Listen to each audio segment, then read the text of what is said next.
अस्सलाम वालेकुम। दिस सफ़िया तबस्सुम और ये प्रिंसिपल ऑफ मैनेजमेंट की सीरीज में हमारा ये सेकंड चैप्टर है जो कि द वैल्यूशंस ऑफ मैनेजमेंट है। बेसिकली सबसे पहले हम प्रिंसिपल ऑफ मैनेजमेंट का मतलब पता होना चाहिए हर चीज़ के लिए, हर लाइफ गुजारने के लिए, पर्सनल लाइफ, प्रोफेशनल लाइफ। तो प्रिंसिपल्स की ज़रूरत होती है क्योंकि प्रिंसिपल्स ही होते हैं जो हमें सही डायरेक्शन बताते हैं कि हमें क्या करना है। तो कुछ उसूल होते हैं जो हमारी ज़िंदगी के, बेसिकली अगर मैं उर्दू में कहूँ तो प्रिंसिपल ऑफ मैनेजमेंट, क्योंकि हम बिजनेस पढ़ रहे हैं तो बिजनेस स्टडीज़ हैं ये। तो बिजनेस स्टडी को करने के लिए, बिजनेस में मैनेजमेंट करने के लिए किन उसूल की ज़रूरत होती है, किन प्रिंसिपल्स की ज़रूरत होती है, this is called principle of management. तो उसमें हम फर्स्ट चैप्टर जो इंट्रोडक्शन ऑफ मैनेजमेंट हम था वो हम कवर कर चुके हैं। प्रीवियस वीडियो आप देख सकते हैं। और ये सेकंड चैप्टर के लिए द इवोल्यूशंस ऑफ मैनेजमेंट जो है हम इसकी स्टडी करेंगे। तो चलते हैं नेक्स्ट स्लाइड पर। The evolutions of management means जो इवोल्यूशन हुई मैनेजमेंट में, ऐसा कह रहे हैं कि जो हिस्ट्री थी इसकी, जो इस हिस्ट्री में जिन लोगों ने इसमें कंट्रीब्यूशन दिया, किस थ्योरी डेवलप की गई, उसके बारे में हम पढ़ेंगे। Basically this is type of history. Modern management जो है वो 20th सेंचुरी में जो है इसको इंट्रोड्यूस करवाया गया। और उस वक्त इंडस्ट्रियल रिवोल्यूशन आया, मींस जो मैन्युफैक्चरिंग प्रोसेस था वो कंप्लीट ट्रांसफॉर्म किया गया। सबसे पहले चाइनीज जो थे उन्होंने इस फॉर प्रैक्टिस जो कि हम पढ़ चुके हैं, प्लानिंग, ऑर्गेनाइजिंग, लीडिंग, कंट्रोलिंग, उस पे चाइनीज ने जो है उसको अपनी प्रैक्टिस में लिया। उस वक्त Venetian standardise production through the use of an assembly line. जो वेनिटियंस जो यानी जो विंसे, जो इटली में एक सिटी था, वो असेंबली लाइन को यूज करते थे अपनी प्रोडक्शन के लिए। Assembly lines means unskilled worker को स्किल्ड जो है वर्कर बनाकर, उनको स्किल देकर, स्किल ट्रेनिंग करवाकर उनसे जो है काम लेते थे, जो कि नॉर्मली 9 आवर्स का काम होता है, वो 10 to 12 आवर्स जो है काम करवाते थे। ठीक है, वो इस मेथड को यूज करते थे।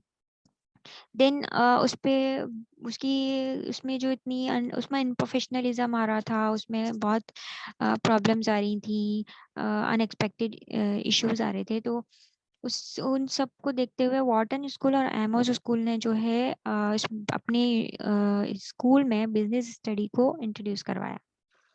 फिर उसको मज़ीद इम्प्रूव करवाने के लिए जो है डिफरेंट अप्रोचेस को फाइंड आउट किया, जिसमें से दो अप्रोचेस जो है सर्च में आई, जिसमें क्लासिकल अप्रोच थी और कंटेम्प्रेरी अप्रोच थी। क्लासिकल अप्रोच जो थी वो कम्प्लीटली वो अप्रोचेस है जो अभी हम पढ़ेंगे, जो कि हमारे पास्ट में लोगों ने इंट्रोड्यूस करवाई, जो थ्योरी जिस पे मतलब इंटरनल इन्वायरमेंट को फोकस किया है इसमें completely. Outer environment, outer factors जो होते हैं उस पे बात नहीं हुई है यहाँ पे। इंटरनल इन्वायरमेंट में जो एम्प्लॉयज आते हैं, जो वर्क सिस्टम आता है, इंटरनल मैनेजमेंट है, उस पे ज़्यादा फोकस किया गया है क्लासिकल अप्रोच में। तो classical approach basically it's emphasize relation rationality and making organization and workers and efficiency as possible। तो ये मैंने जो कहा कि वर्कर्स और मैनेजमेंट को ज़्यादा से ज़्यादा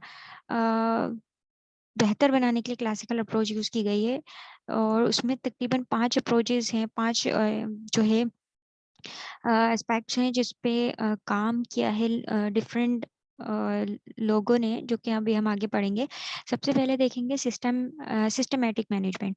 सिस्टमैटिक मैनेजमेंट बेसिकली इसमें कहा गया है कि फाइनल आउटकम को फोकस नहीं करना है, मैनेजमेंट प्रोसेस को देखना है। मीन्स सिस्टमैटिक मैनेजमेंट कहता है कि सिस्टम, अगर प्रोसेस अच्छा होगा तो आपका फाइनल आउटकम जो ऑटोमेटिकली अच्छा निकलेगा। वो कह रहे हैं कि to create specific process and procedure to be used in job task completion. वो कह रहे हैं कि किसी भी जॉब टास्क को कंप्लीट करने के लिए एक प्रोसेस बनाएं और प्रोसीजर के थ्रू जो है उस पे अमल करके, इम्प्लीमेंटेशन करके आप अचीव करें। अगर आप मार्केटिंग पर्सन है तो आप डायरेक्टली विजिट करके और अपने प्रोडक्ट जो है प्रेजेंट नहीं कर सकते। आप माइट भी आप जाएं डायरेक्टली किसी कंपनी और आपको वो जो है कोई टाइम ना दे पाए, इनकी मीटिंग्स हो, बिजी हो, कोई भी उस वक्त अवेलेबल नहीं हो कंसर्न पर्सन, तो आपको एक प्रोसेस है दिया गया है कि आप डायरेक्टली ना जाएं, आप ईमेल करें, आप कांटेक्ट करें, अपॉइंटमेंट लें, फीडबैक लें और फॉलो अप लें और फिर आप जाएं, ताकि वहां पर आपके लिए वेट किया जा रहा हो और आपको टाइम दें, आपको सुने। ठीक है। नेक्स्ट है to ensure the organisation operation for economical operation जो इकोनॉमिकल हो, मींस लेस कॉस्ट लगे। ठीक है।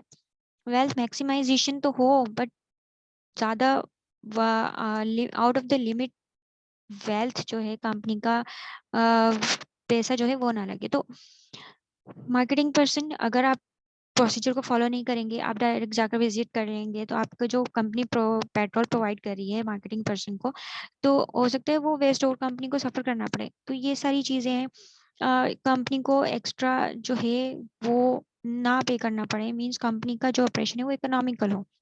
To ensure that staffing was adequate for the need of the organization, जो ऑर्गेनाइजेशन में नीड है किसी वैकेंट पोजीशन में, तो उसके स्टाफिंग इस तरह से करें कि वो स्किल्ड पर्सन अपनी स्पेशलाइजेशन के अकॉर्डिंग ही आए। कोई अनस्किल्ड पर्सन, मार्केटिंग का पर्सन फाइनेंस में ना बिठा दिया जाए, फाइनेंस का पर्सन जो है एचआर में ना बिठा दिया जाए। To maintain sustainable inventory for the customer, customer के लिए जो है हर वक्त इतनी इन्वेंट्री हो कि कस्टमर नेक्स्ट टाइम जब आए तो आपके पास वो सेटिस्फेक्शन लेकर जाए, मींस कंप्लीटली। अगर इन्वेंट्री मौजूद नहीं है, कस्टमर सेकंड टाइम आता है, थर्ड टाइम आता है, तो वो नेगेटिव रिव्यू देकर चला जाएगा और आपके जो अदर कस्टमर्स हैं वो जो है वो सस्टेन नहीं कर पाएंगे। To establish organisational control, organisation का कंट्रोल जो है वो इस्टेब्लिश करना चाहिए। वो किस तरह इस्टेब्लिश हो सकता है कि उसको जो स्टैंडर्ड्स इस्टेब्लिश करें और उसके मेजर परफॉर्मेंस मेजर करें, अगर उस पर अप्लाई कर रहे हैं नहीं कर रहे हैं, परफॉर्मेंस को कंपेयर करें और फिर करेक्टिव एक्शंस लें। तो ये सारा ऑर्गेनाइजेशन का कंट्रोल जो है एक बनाए, उसके कुछ रूल्स बनाए और उस पर इम्प्लीमेंट करें। ठीक है। तो ये जो मैनेजमेंट के कुछ टाइप ऑफ मैनेजमेंट है, ये कुछ जो पॉइंट्स हैं मैनेजमेंट के, ये डायरेक्टली लिंक करते हैं operations, human resource management, communication, तो टू ऑर्गेनाइजेशनल सक्सेस। ये सारे लिंक करते हैं डायरेक्टली ऑर्गेनाइजेशनल सक्सेस से।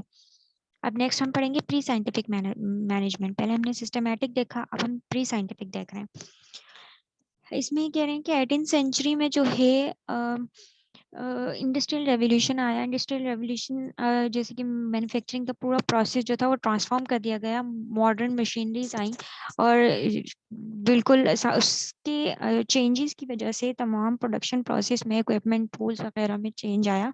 ठीक है। Transfer of worker skills from craft worker to machine. Craft worker जो थे, हाथों का जो काम करते थे, हाथों से अपने स्किल्स को यूज करते हुए, वो मशीनरीज आ गई उसकी जगह पे। इस पैटर्न को कम्प्लीटली इंडस्ट्रियल रेवोल्यूशन ने चेंज कर दिया। जो और इससे जो है प्रोडक्टिविटी इंक्रीज हुई, क्योंकि एक पर्सन जो हाथ से अपने स्किल को यूज करते हुए 2 आवर्स में काम कर रहा है, वो वही काम अगर मशीनरी से की जा रही है तो वही काम 1 आवर में हो रहा है। तो उस तरह जहाँ 50 प्रोडक्ट बन रहे थे, वहाँ 100 प्रोडक्ट्स बन रहे हैं, तो कंपनी की प्रोडक्टिविटी में जो है इजाफा हो गया। अब इस सब चीज़ों से चीज़ें कॉम्प्लेक्स होने लगी, तो मैनेजमेंट की नीड ज़्यादा इफेक्ट हो गई और ज़्यादा अफेक्टेड हुआ है मैनेजमेंट डिपार्ट। उस पर जो है हेनरी आर टॉने ने कुछ अपने नज़रियात पेश किए हैं, जो कि अमेरिकन बिजनेस लीडर थे 20th सेंचुरी में। इन्होंने कहा कि जितनी इंजीनियरिंग की इम्पोर्टेंस है, उतनी ही मैनेजमेंट की भी इम्पोर्टेंस है। ठीक है। इकोनॉमिक को बेहतर बनाने के लिए एक इंजीनियर है, वो कुछ मशीनरी बना रहा है, तो मशीनरी बनाने के लिए लोगों को हायर किया, प्रोडक्ट बनाने के लिए स्किल्ड लोगों को, लेकिन कोई मैनेज करने वाला नहीं है। किसको कौन बताएगा कि कौन सा काम, कितने लोग क्या काम करेंगे और किसको कितने वक्त में काम करना है, कितने टाइम पे ये प्रोडक्ट तैयार हो जानी चाहिए और क्या क्या फैसिलिटेट करना है। तो ये सारी चीज़ें मैनेजमेंट करेगी। तो इतनी ही इम्पोर्टेंट मैनेजमेंट की भी है, इम्पोर्टेंस मैनेजमेंट को भी हासिल है। उस प्रॉब्लम को समझते हुए उस वक्त जो वो अपने अनप्रोफेशनलिज्म देख रहे थे और अनएक्सपेक्टेड जो हर्डल्स आ रहे थे वो सब देख रहे थे, उस प्रॉब्लम को सॉल्यूशन के लिए उन्होंने कुछ रेमेडीज बताई। उन्होंने कहा कि accumulation of all knowledge pertaining to machine and human work. वो कह रहे हैं कि तमाम नॉलेज जो मशीनरी के लिए और ह्यूमन वर्क के लिए चाहिए, वो ये दोनों इंफॉर्मेशन की कंप्लीट कंप्लीट नॉलेज होनी चाहिए पर्सन के पास। और distillation of the knowledge into applicable laws and formulas. इस नॉलेज को इम्प्लीमेंट करने के लिए कुछ लॉज एंड फार्मूलाज होने चाहिए जिस पे इम्प्लीमेंट करके वर्कर या कोई भी काम कर सके। Scientific establishment of optimum performance and standards for machine and worker. कुछ स्टैंडर्ड सेट करने चाहिए, ठीक है, कि उसको जैसे कि मैंने ऊपर कहा कि कुछ रूल्स होंगे, कुछ फॉर्मूलाज होंगे, कुछ उस पर इम्प्लीमेंट करके हम काम करेंगे, SOPs होंगी, उसको फॉलो किया जाएगा। तो transfer of this information through recognisation human and mechanical production and process. और बेसिकली ये 3 या 4 पॉइंट एक दूसरे के रिफ्लेक्शन दे रहे हैं कि प्रोडक्शन प्रोसेस को पूरी तरीके से परफेक्टली करने के लिए जो इन्फॉर्मेशन है वो ट्रांसफर की जाए, उनको तक मीन्स कम्प्लीटली ट्रेनिंग दी जाए। जहाँ पे उनको कोई इशू आता है उनसे बात की जाए और कॉपरेशन होना चाहिए मैनेजमेंट और लेबर के दरमियान, ताकि ऊपर के जो पॉइंट्स हमने देखे हैं वो कम्प्लीटली फॉलो हो सके। फिर उसके बाद हम देखेंगे साइंटिफिक मैनेजमेंट। साइंटिफिक मैनेजमेंट में कम्प्लीटली एम्प्लॉय के वर्क फ्लो की बात होगी, जिसकी वजह से एम्प्लॉय जो है एफिशिएंसी लेकर आ सकता है अपने अपने काम में, ठीक है।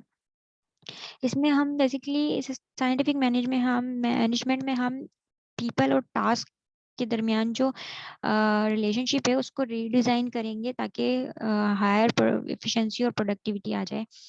इसको फेडरिक टेलर ने जो है इस पे बात की और इसके लिए एक थ्योरी भी डेवलप की। फेडरिक टेलर ने कहा कि हम अगर एम्प्लॉय का टाइम ड्यूरेशन रिड्यूस कर दें किसी पर्टिकुलर टास्क को करने के लिए, तो हम ज़्यादा एफिशिएंसी लेकर आ सकते हैं, क्योंकि एक टास्क को अगर सारा दिन या मैक्सिमम टाइम लगाता है एक एम्प्लॉय, एक वर्कर, तो वो इंटरेस्ट उस खो देगा और उसमें जो है प्रोडक्टिविटी नहीं आएगी। तो उन्होंने एक टाइम स्टडी जो है थ्योरी डेवलप की, ठीक है। उन्होंने कहा कि time study is the art of observing and recording the time required to do each detail element of an industrial operation. Observing और रिकॉर्डिंग है, टाइम स्टडी एक आर्ट है जो कि ऑब्जर्व करता है, रिकॉर्ड करता है, जो कि एक डिटेल वर्क को, एक डिटेल एलिमेंट को पे काम करने के लिए टाइम रिक्वायर्ड होता है, वो कोई भी इंडस्ट्रियल ऑपरेशन को करने के लिए।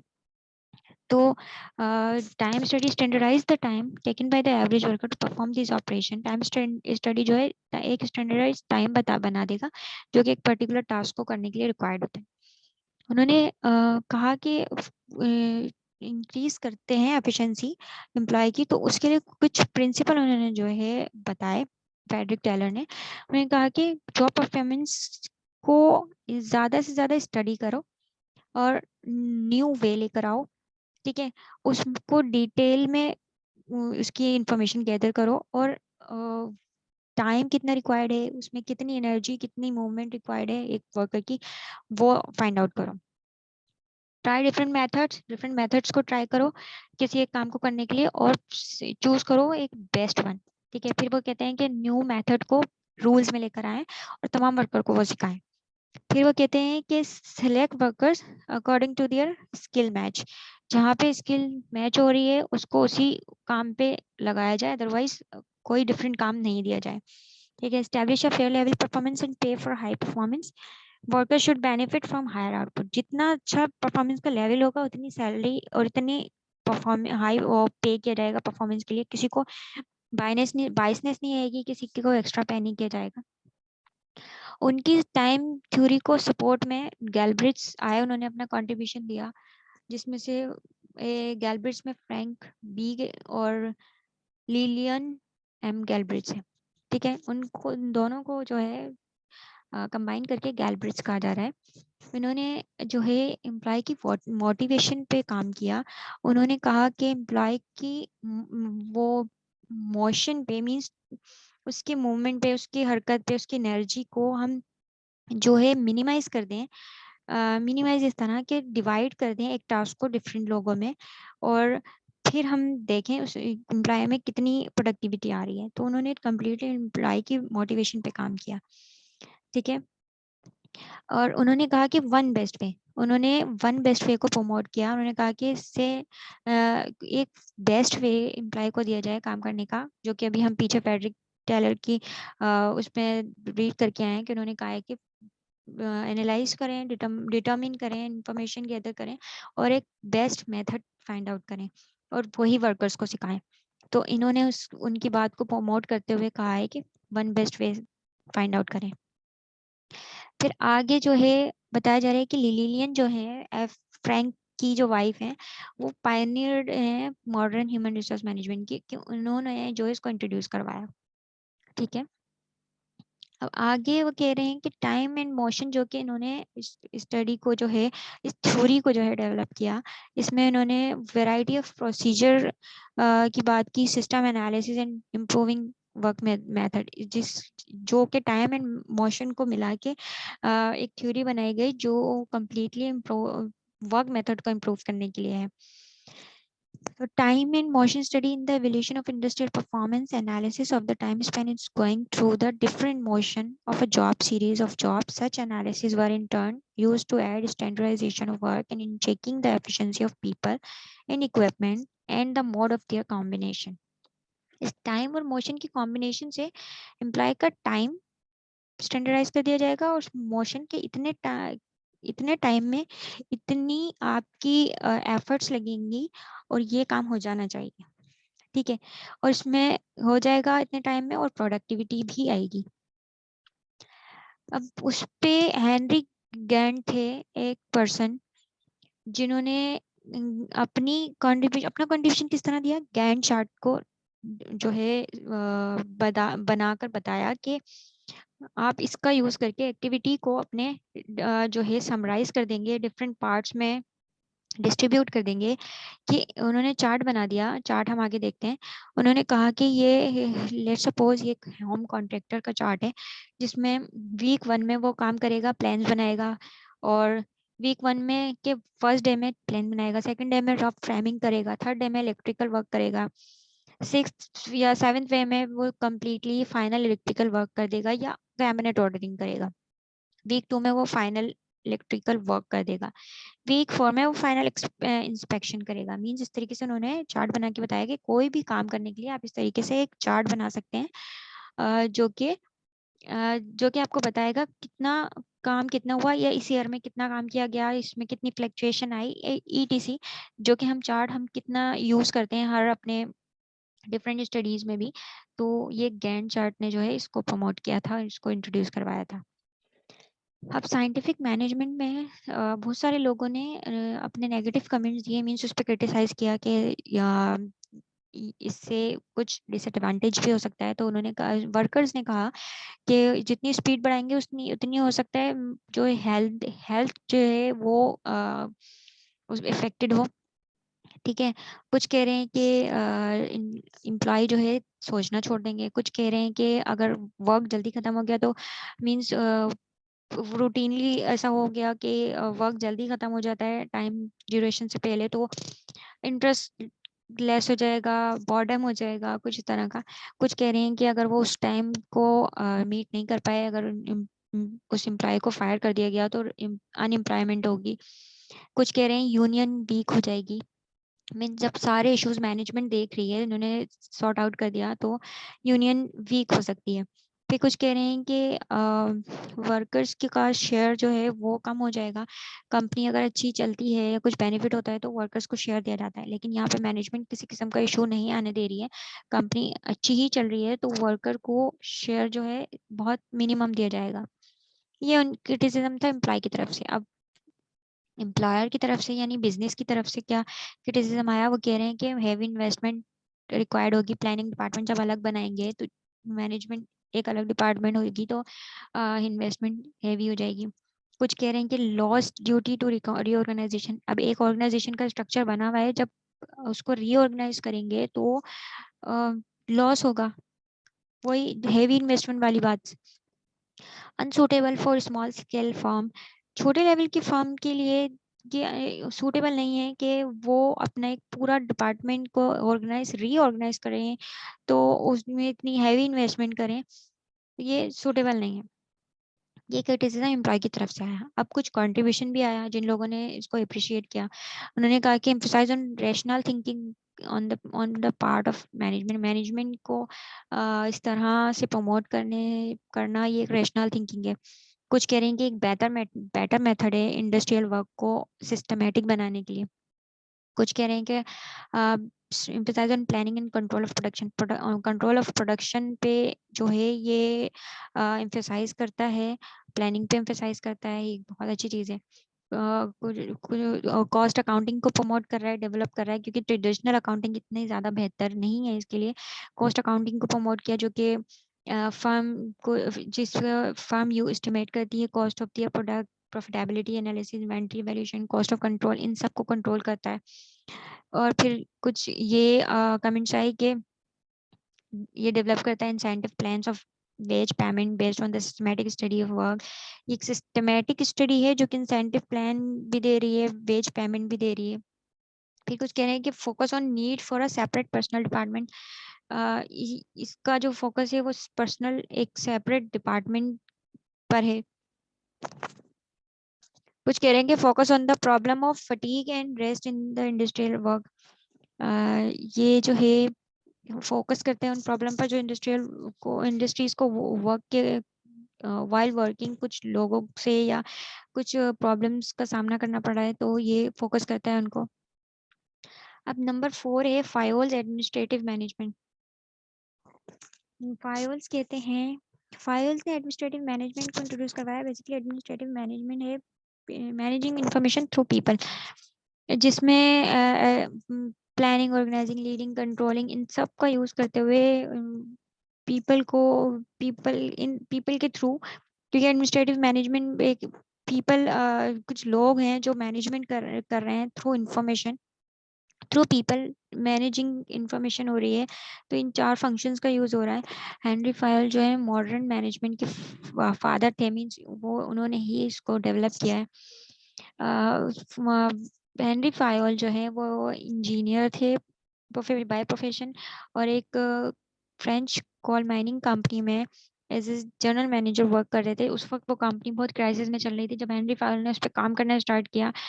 और उन्होंने जो है अपनी थ्योरी जो कि उन्होंने उनकी अपनी है, उन्होंने बनाई है, उसके थ्रू उन्होंने काम करना शुरू किया कंपनी में। कंपनी को बहुत फायदा हुआ और कंपनी की फाइनेंशियल पोजीशन स्ट्रांग हो गई। उसके बाद उन्होंने कुछ 6 पॉइंट्स बताए, मींस कि ये एक्टिविटी कंपनी के अंदर होती हैं। टेक्निकल एक्टिविटीज जैसे production, manufacturing, adaptation, commercial activities होती हैं, buying, selling and exchanging. Financial activities होती हैं जैसे search for optimum use of capital, की कैपिटल को कितनी ज़्यादा अच्छे तरीके से उसको मैक्सिमाइज कर सकते हैं। सिक्योरिटी एक्टिविटीज होती हैं, protection of property and person. Accounting activities होती हैं, stock taking, balance sheet, means यही सब होता है ना एक बिजनेस के अंदर, इन सब चीज़ों को ही तो देखा जा रहा होता है। कुछ मैनेजरियल एक्टिविटीज होती हैं, planning, organising, command, coordinating and controlling. ठीक है, अब उन्होंने कहा कि इन एक्टिविटीज को अ, देखने के लिए, मैनेज करने के लिए कुछ प्रिंसिपल्स बनाए उन्होंने, जो कि 14 प्रिंसिपल हैं। उसमें है division of work, means department बना दिया जाए और स्पेशलाइजेशन के अकॉर्डिंग उन लोगों को काम दिया जाए। अथॉरिटी एंड रिस्पॉन्सिबिलिटी, ये इंटरडिपेंडेंट पॉइंट्स हैं। एक पर्सन जो ऑर्डर दे रहा है किसी काम को करने के लिए, उसके पास अथॉरिटी है, और एक जो एक्सेप्ट कर रहा है किसी काम को करने के लिए ऑर्डर को, वो उसकी रिस्पॉन्सिबिलिटी है। तो ये दोनों एक साथ काम करते हैं और इंटरडिपेंडेंट है। ठीक है, डिसिप्लिन होना चाहिए, रूल्स होने चाहिए, रेगुलेशंस होने चाहिए, यूनिटी ऑफ कमांड, कोई कमांड दिया जा रहा है तो उसमें यूनिटी होनी चाहिए, क्योंकि सबका ऑब्जेक्टिव सेम है, तो कॉमन गोल होना चाहिए। यूनिटी ऑफ डायरेक्शन होनी चाहिए, वही कॉमन ऑब्जेक्टिव है तो डायरेक्शन भी एक ही होगा, तो यूनिटी होनी चाहिए कि कोई ऑपोजिट डायरेक्शन ना जाए। ठीक है, फिर कह रहे हैं कि कॉपरेशन होनी चाहिए, emphasise on subordination and personal interest to general और कॉमन इंटरेस्ट। सबऑर्डिनेट्स के साथ या अपने क्लीग्स के साथ कॉपरेशन होना चाहिए, ठीक है।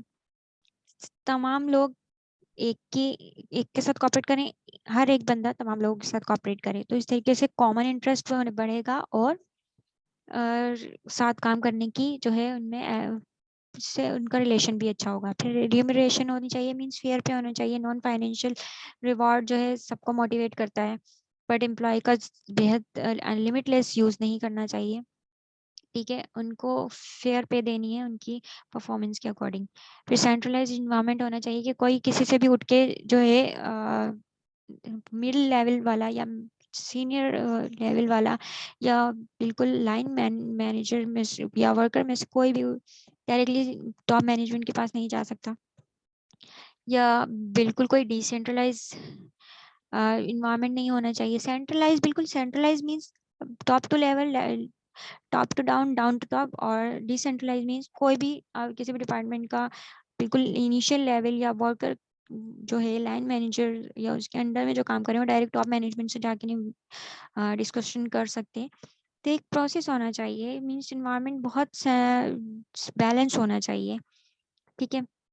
एक प्रोसेस के थ्रू, एक चेन के थ्रू कम्युनिकेशन होनी चाहिए कि आपको वर्कर को कोई प्रॉब्लम है वो अपने सुपरवाइजर से बात करें, सुपरवाइजर को कोई प्रॉब्लम है वो अपने मैनेजर से बात करें, ठीक है। मैनेजर को कोई प्रॉब्लम सॉल्व नहीं हो रही तो वो अपने सीनियर से बात करें। फिर है ऑर्डर, ऑर्डर और सिस्टम। सिस्टमेटिक पे होना चाहिए, ठीक है। एफिशिएंसी तभी आती है जब कोई system as a system work कर रहा होता है, ठीक है, प्रोसेस के थ्रू काम हो रहा होता है। फिर है scalar chain, the line of authority from top management to the lowest rank represent the scalar chain. Communication through proper channel होनी चाहिए, वो ऊपर से लिंक कर रहा है ये प्रॉपर चैनल के थ्रू कम्युनिकेशन करनी है कि मोस्ट जूनियर है तो वो अपने सीनियर से, सुपरवाइजर से बात करे, सुपरवाइजर अपने सीनियर से, इस तरह। फिर आगे कहते हैं वो इक्विटी होनी चाहिए, means equality justice. Equality justice नहीं होगा तो कोई भी ऑर्गेनाइजेशन सस्टेन नहीं कर सकती। स्टेबिलिटी ऑफ टेन्योर, एक पर्सन को अपने जो है ऑर्गेनाइजेशन में अगर वो न्यू है तो उसको एडजस्ट होने में थोड़ा टाइम लगता है, तो उसके लिए कंपनी उनको सिक्योरिटी दे, ठीक है, security they in term of their पे, कि वो इस कंपनी में सिक्योर हैं। उनको फायर करना या उनको टर्मिनेट करना या कोई ऐसी मतलब बिना किसी मकसद के, अब कोई ऐसी बात किए बगैर उनको टर्मिनेट नहीं करे, उनको सैलरी टाइम पे दे, ठीक है। कंपनी इनको जो है ये श्योरिटी दे, तो ये स्टेबिलिटी होनी चाहिए। इनिशिएटिव लेना चाहिए, क्रिएटिव थिंकिंग होनी चाहिए। अब ऐसा नहीं हो कि हर बंदा अपने डे टू डे टास्क के लिए अपने सीनियर को जो है वो पूछे कि मुझे ये करना चाहिए नहीं करना चाहिए, या वो सुपरवाइजर ये सोचे कि नहीं मैं अपने मैनेजर से पूछ लूँ। नहीं, इनिशिएटिव लेनी चाहिए डे टू डे टास्क में, अनटिल एंड अनलेस कोई बड़ा जो है डिसीजन ना हो। कॉपरेशन होनी चाहिए, स्पिरिट ऑफ कॉपरेशन, कॉर्पोरेशन होनी चाहिए, और लॉयल्टी और sense of belonging, of responsibility, good performance के लिए ये सब चीज़ें ज़रूरी हैं, ठीक है। म्यूचुअल अंडरस्टैंडिंग होनी चाहिए ताकि आप एक ऑर्गेनाइजेशन में एक ग्रुप में सस्टेन कर सकें। अब हमने फायल को पढ़ लिया, टेलर को पढ़ लिया, अब उन दोनों के दरमियान में डिफरेंस देखते हैं कि फोकस जो था टेलर का वो इंडिविजुअल के वर्क और मशीन रिलेशन को देख रहे थे, जबकि फाइल जो थे वो टॉप मैनेजर्स को देख रहे थे।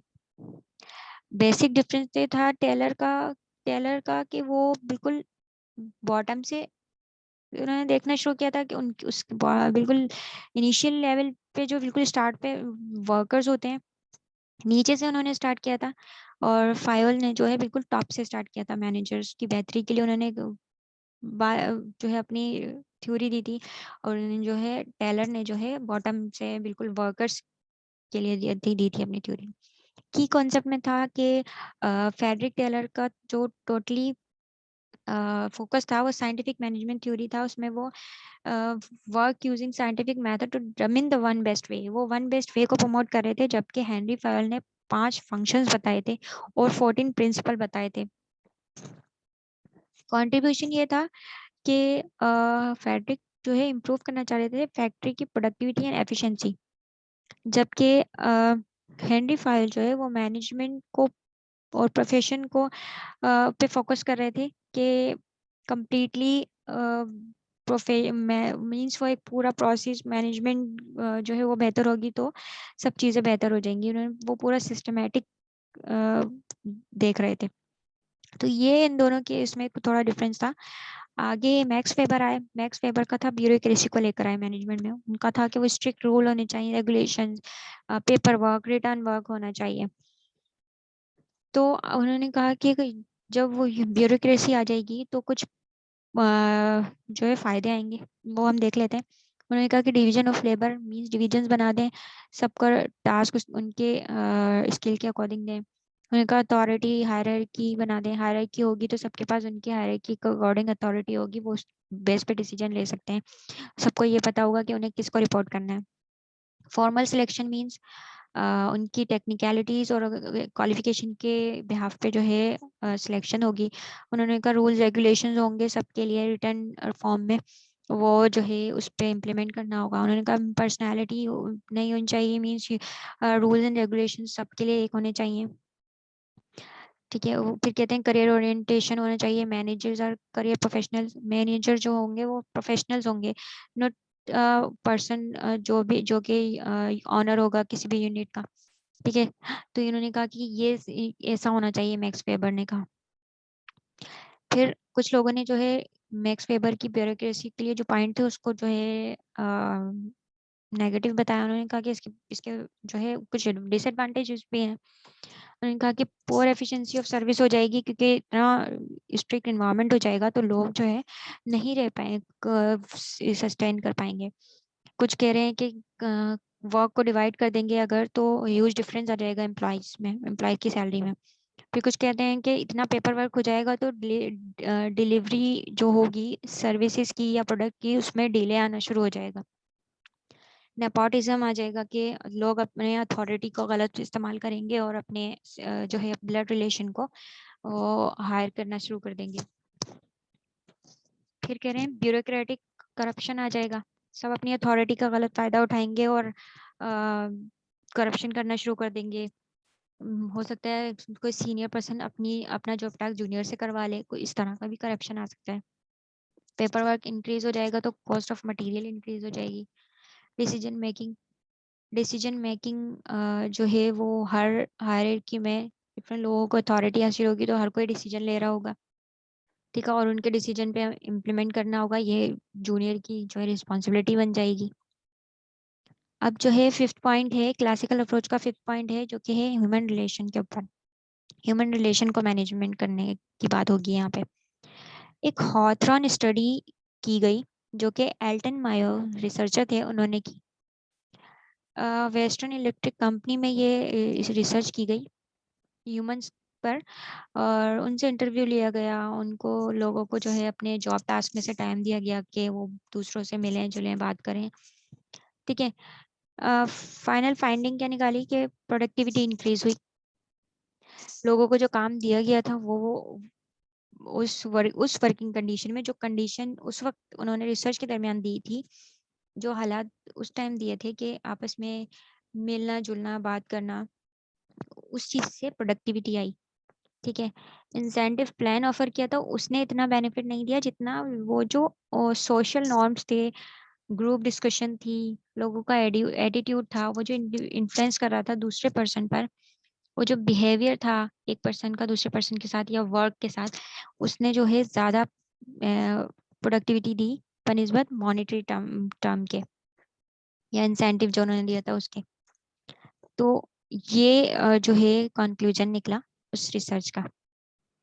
ठीक है, अब इसी तरह ह्यूमन रिलेशन मैनेजमेंट की यहाँ पे तो पॉजिटिविटी दिखाई दे रही है, लेकिन कुछ लोगों ने इस पे भी नेगेटिविटी दिखाई।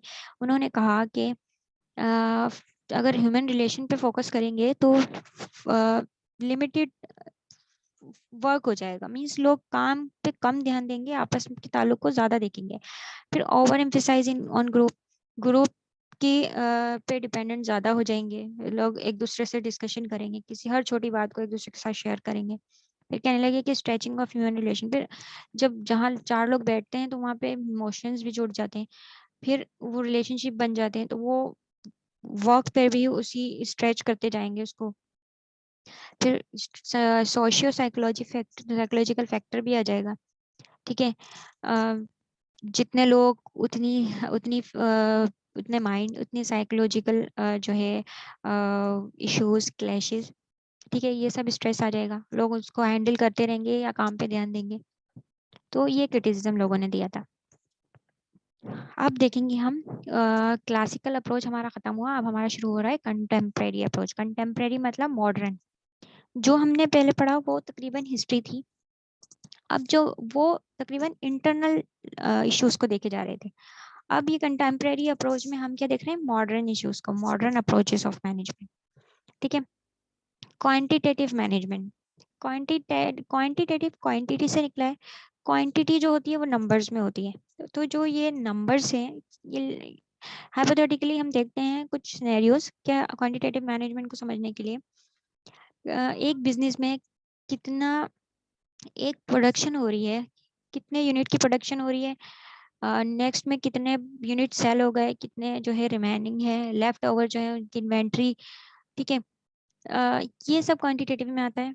अगर हम इसकी एग्जांपल को मजीद जो है सिंप्लीफाई कर दें, एक घर में राइस आ रहे हैं 10 kg। ठीक है, उसकी कंजम्पशन हुई, नेक्स्ट मंथ देखा गया कि 2 kgs जो है बच गए। ठीक है, तो आप नेक्स्ट मंथ क्या करोगे, 2 kgs जो है वो कम लोगे, मीन्स 8 kgs लोगे। ठीक है, तो फिर हो सकता है आपने 8 kgs जो है जल्दी कंज्यूम कर लिया, फिर आपने 2 kgs और ले लिए, फिर वो भी कंज्यूम हो गए, मंथ एंड होने से पहले फिर आपने 2 kgs ले लिए, तो ऐसे 12 हो गए। तो आपके पास इन्वेंट्री थी, अगर थी तो आपने यूज कर ली, नहीं थी तो फिर आपने वो एक्स्ट्रा बाय किया। तो ये जो आना जाना, इसकी जो इसको एनालाइज करना, इसकी रिकॉर्डिंग, ये सब जो है कैसे हो रही है कंपनी के अंदर भी इसी तरह जो है इसको स्टैटिस्टिकल डेटा से जो है हम रिकॉर्ड करते हैं। ठीक है, अब एक कंपनी की क्योंकि प्रोग्रेस के बारे में अगर हम जानना चाहें तो हम पहले हम क्या करेंगे, हम उसकी जो है रिपोर्ट देखेंगे, फाइनेंशियल रिपोर्ट देखेंगे, कंपनी में कितनी प्रोडक्शन हुई, लास्ट मंथ कितनी हुई, इन्वेंट्री कितनी है, या उनकी एयरली रिपोर्ट देखेंगे कि तो ये जो क्वांटिटेटिव मैनेजमेंट है ये किसके थ्रू कर रही होती है कंपनी। ये कुछ टेक्निक्स होती हैं जो स्टैटिस्टिकल डेटा की रिकॉर्डिंग करते हैं। उसमें जो है डिफरेंट मेथड होते हैं, जैसे कि linear programming, simulation, forecasting, inventory modelling and break even analysis. और तो ऑर्गेनाइजेशन जो है इन सब टेक्निक्स को अप्लाई करती है, डिफरेंट एरियाज में ये टेक्निक्स यूज की जाती है, जैसे production, quality control, marketing, human resource, finance, distribution, planning and research and development। तो ये है क्वांटिटेटिव मैनेजमेंट। ठीक है, अगर आपके पास क्वांटिटेटिव डेटा होगा या आप किसी कंपनी का की प्रोग्रेस के बारे में जानना चाहते हैं तो आप उसकी क्वांटिटेटिव रिपोर्ट होगी वो देख लेंगे, आप बता देंगे ये है कंपनी इस यहाँ पर स्टैंड कर रही है। ठीक है, तो ये भी एक मैनेजमेंट है जो कि हम ये मैनेजर्स यूज करते हैं किसी भी डिसीजन मेकिंग को करने के लिए। अब देखते हैं हम organisational behaviour. Organisational behaviour basically human relations ही है ये। इस हर डिफरेंट ऑर्गेनाइजेशन का डिफरेंट ऑर्गेनाइजेशन में डिफरेंट मेंटल लेवल के डिफरेंट कल्चर से लोग आ रहे होते हैं। तो अब जैसे कि हमने पहले देखा, क्लासिकल अप्रोच कह रही थी, उन्होंने वन बेस्ट वे बना दिया था एक के लिए और यूनिवर्सल मेथड बना दिया था कि सब उसको फॉलो करेंगे। तो कंटेम्प्रेरी अप्रोच जो मॉडर्न अप्रोच है वो ये कह रही है कि हर ऑर्गेनाइजेशन में हर तरह के कल्चर के लोग आ रहे होते हैं, तो उनका बिहेवियर डिफरेंट होता है, तो एक ही मेथड आप सब पे अप्लाई नहीं कर सकते। ठीक है, अब इस तरह एक एक्स एंड वाई थ्योरी थी जिसमें एक्स के लोगों को जो है ऑब्जर्व किया गया, कुछ वाई के लोगों को ऑब्जर्व किया गया। तो एक्स के लोग जो है उनके मोटिवेशन लेवल कैसे बढ़ती है, उनको वो चाहते हैं कि उनको सुपरवाइजर की सपोर्ट हो, सुपरवाइजर कोई हो जो उनको सुपरवाइज करे काम में। वाई के लोग कहते हैं कि उनको रिवॉर्ड्स मिले और रिकॉग्निशन मिले तो उनकी मोटिवेशन बढ़ती है। ठीक है, सो डिफरेंट बिहेवियर्स हैं डिफरेंट लोगों के, जो जो हर तरह हर सिचुएशन में एक नहीं हो सकते। तो ऑर्गेनाइजेशनल बिहेवियर ये हमें बताता है। उसके बाद है नंबर 3 पे कंटिंजेंसी पर्सपेक्टिव। उन्होंने कहा कि इंसिडेंट हैपनिंग, कंटिंजेंसी मीन्स कुछ इंसिडेंट कुछ हैपनिंग ऐसी चीजें होती हैं जो अनसर्टेन होती हैं, जो हमें हम उसको ये नहीं कह सकते कि हर हर डिपार्टमेंट हर ऑर्गेनाइजेशन एक ही मेथड पे काम करे। इसको मजीद देखते हैं। It states that the management techniques are depending upon the circumstances of the organization. बिल्कुल, मैनेजमेंट की जो डिसीजन होता है, मैनेजमेंट टेक्निक्स जिनको जो यूज कर रहा होता है वो ऑर्गेनाइजेशन के सर्कमस्टेंसेस को देख के यूज करता है। Management is in having universal rule, जैसे कि मैंने पहले भी बताया कि यूनिवर्सल रूल को हम फॉलो हर वक्त नहीं कर सकते, सिनेरियो के हिसाब से हमें देखना होता है। ऑर्गेनाइजेशन में वेरी इन, ऑर्गेनाइजेशन वेरी करती है साइज से। अगर ऑर्गेनाइजेशन बड़ी है ऑर्गेनाइजेशन तो उसकी अप्रोचेस डिफरेंट होंगी, छोटी है उसकी डिफरेंट मींस उसकी अप्रोचेस डिफरेंट होंगी। रूटीननेस ऑफ टास्क, टेक्नोलॉजी टास्क पे डिपेंड करता है कि वो किस नौयत का टास्क है। ठीक है, इन्वायरमेंटल अनसर्टेनिटी, इन्वायरमेंट पे डिपेंड करता है। ठीक है, अगर कोविड का सिनेरियो आ गया तो जो टास्क आप ऑर्गेनाइजेशन में करवा रहे थे अब वो ऑनलाइन करवाएंगे। अब ऑनलाइन में कुछ लोग वो लोग थे जिनको टेक्नोलॉजी का यूज नहीं आता था। इन्वायरमेंटल अनसर्टेनिटी हो गई, रूटीननेस ऑफ टास्क टेक्नोलॉजी हो गई। अब उसमें वो हम यूनिवर्सल टेक्निक को यूज नहीं करेंगे। अब ऑर्गेनाइजेशन को मजबूर करना होगा या ऑर्गेनाइजेशन की रिस्पॉन्सिबिलिटी होगी जो ये टेक्नोलॉजी का यूज है वो अपने एम्प्लॉय को सिखाएं। ठीक है, फिर उसके मुताबिक काम हो। तो कुछ जो चीज़ें होती हैं वो सिचुएशंस पे डिपेंड करती हैं। ठीक है, इंडिविजुअल डिफरेंसेस होते हैं, कल्चरल डिफरेंसेस होते हैं, डाइवर्स जो है बैकग्राउंड से लोग आ रहे होते हैं। तो ये सब चीज़ें कंटिंजेंसी पर्सपेक्टिव में हम देख रहे हैं। नंबर 4 पे है system theory. System is a set of interrelated and interdependent part arrange in a manner that produce a unified whole। तो कह रहे हैं सिस्टम इज बेसिकली ऑर्गेनाइजेशन। ये इंटर रिलेटेड होती है, इंटरडिपेंडेंट होती है। ठीक है, और ये प्रोड्यूस करती है यूनिफाइड इन्वायरमेंट को। ठीक है, इसके दो टाइप्स होते हैं, ओपन और क्लोज। ठीक है, ओपन जो है वो ओपन और influenced by and do not interact with the environment. वो कह रहे हैं कि क्लोज सिस्टम में इन्वायरमेंट जो है मींस उससे इन्फ्लुएंस नहीं होता, आउटसाइड का इन्वायरमेंट इन्फ्लुएंस नहीं होता, तो ये रेयर होता है। ओपन सिस्टम कह रहे हैं are influence by and interact with environment. Open system में कह रहे हैं कि एनवायरमेंट जो एक्सटर्नल एनवायरमेंट होता है उससे इन्फ्लुएंस्ड होता है सिस्टम। बट क्लोज सिस्टम जो है वो ऐसा नहीं होता, क्योंकि इन्वायरमेंट आप पे बहुत इफेक्ट कर रहा होता है।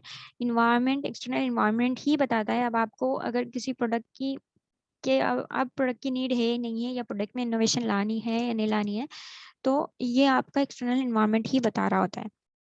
अब आगे देख लेते हैं change in the future management. अब चेंज भी चाहिए होता है और ये भी जिंदगी का हिस्सा है, क्योंकि कांस्टेंट नहीं रहती चीज़ें। और फ्यूचर में जिस तरह की मैनेजमेंट भी चाहिए होती है वो भी देख लेते हैं। ग्लोबलाइजेशन होती है जब कंपनी एक ग्रो कर लेती है डोमेस्टिक इन्वायरमेंट में, तो फिर उस हर कंपनी चाहती है कि वो जो है उस मल्टाई लेवल पे जो है एक्सपेंड कर जाए। तो इसे ग्लोबलाइजेशन कहते हैं। कुछ लोग अपना प्रोडक्शन डिपार्टमेंट जो है डिफरेंट कंट्री में कर लेते हैं, कुछ अपना कोई आउटसोर्सिंग कर देते हैं, कुछ जो है प्रोडक्ट को कुछ जो है अपने असेंबल का जो वो होता है प्रोसीजर वो डिफरेंट कंट्री में कर देते हैं, कुछ एक्सपोर्ट सिस्टम डिफरेंट कंट्री में कर देते हैं, कुछ यूनिट्स बना देते हैं। ग्लोबलाइजेशन किसी भी फॉर्म में कर लेते हैं। अब टोटल क्वालिटी, तो क्वालिटी जो है ये बहुत इम्पोर्टेंट पार्ट है हर उस ऑर्गेनाइजेशन का। तो ये आईएसओ इस पे काम कर रहा है। बेसिकली आईएसओ के कुछ स्टैंडर्ड हैं जिनको फॉलो करते हुए कंपनी जो है उनकी मेंबरशिप लेती है, ताकि आईएसओ अपना पूरा जो सिस्टम है वो उनकी कंपनी में जो है इम्प्लीमेंट करवा सके, और इससे कस्टमर बहुत इफेक्टेड होते हैं।